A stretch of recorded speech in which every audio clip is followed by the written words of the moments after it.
On June 19, 1775, George Washington was commissioned as Commander-in-Chief of the Continental Army in the American Revolution, and he would later become the first President of the United States.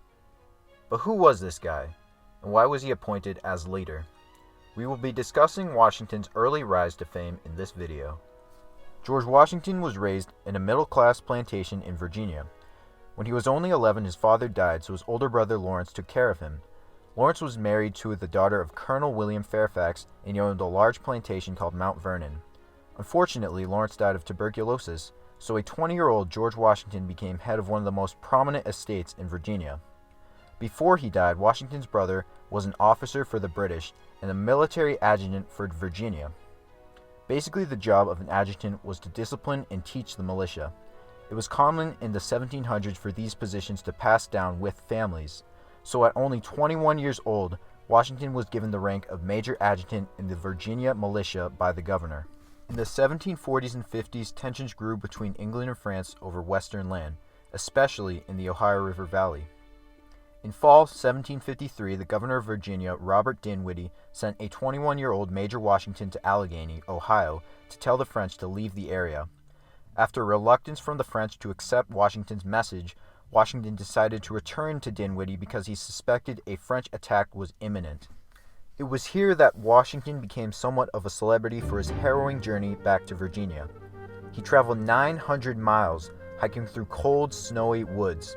According to him, he fell off his raft in the ice-cold Allegheny River, almost drowned, and had to spend an entire night on a freezing island without any shelter.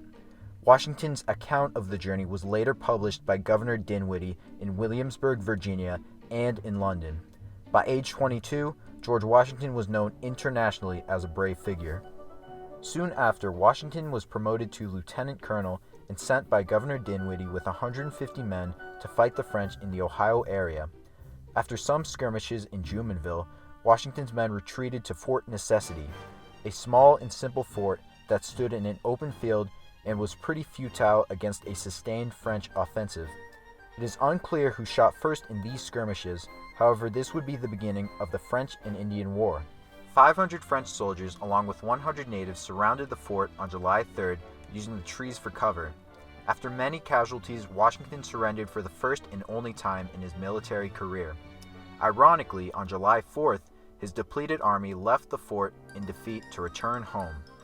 So basically, George Washington, future hero of the American Revolution and founding father, suffered a disastrous defeat in 1754 that sparked a global conflict. The following year, Washington volunteered to assist General Edward Braddock as an assistant. Braddock led a force of almost 1,500 men to get rid of the French at the forks of the Ohio River.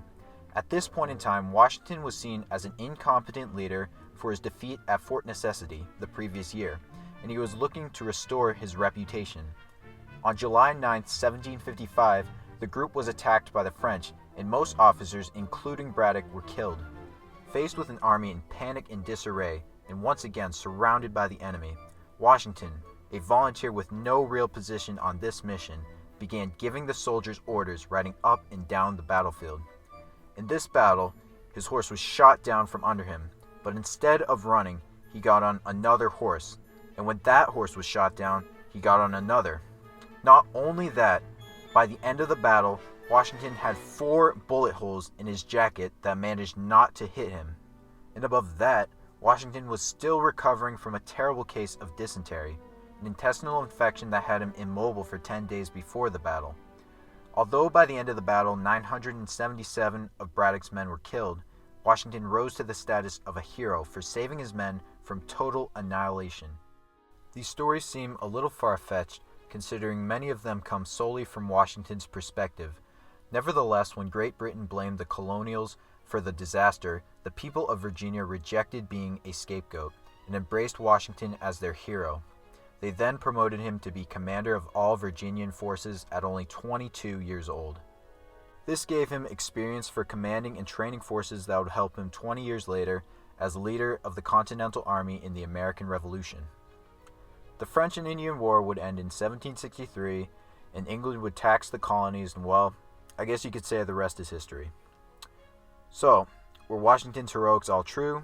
or were they exaggerated? Or was he just at the right place at the right time? That's for you to decide.